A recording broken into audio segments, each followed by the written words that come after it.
Index funds like S&P 500 or Nasdaq 100 are not a safe haven.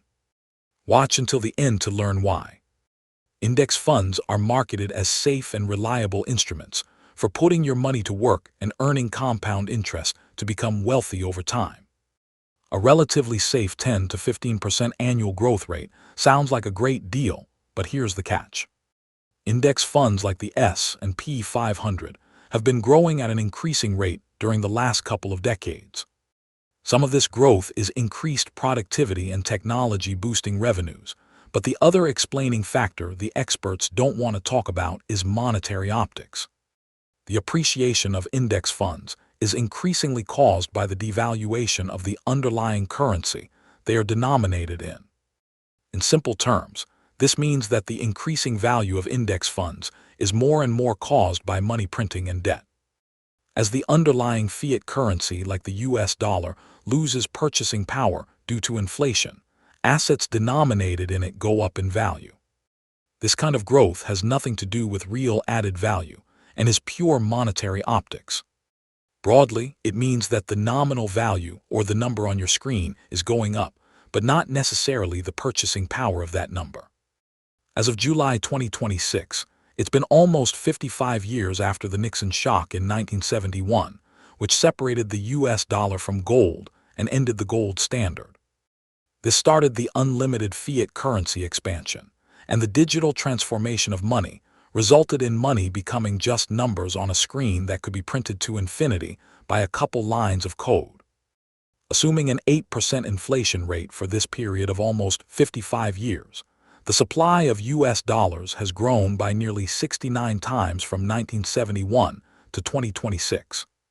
That means that the purchasing power of the US dollar has decreased almost 99% as of today. 1.08 to the power of 55 means serious compounding has already occurred, and we are rapidly approaching hyperinflation territory. As public expenses of the US government like healthcare, Social Security, and military expenses grow over time, it means that the annual inflation rates compound too. The Federal Reserve is already taking more and more debt, and the graph is already going vertical. This is just the beginning, since these enormous public expenses aren't going away anytime soon, and they will keep compounding indefinitely.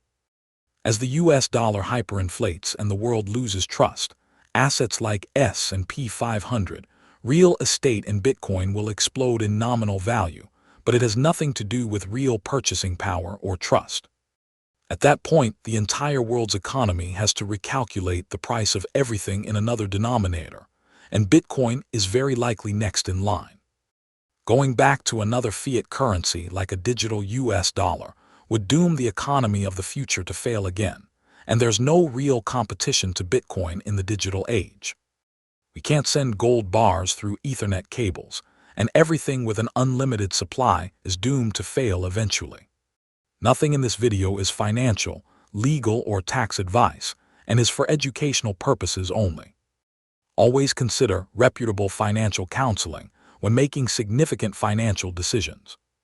Investing is inherently risky, and we aren't responsible for any misconduct or unforeseen circumstances. Previous returns are not indicative of future returns.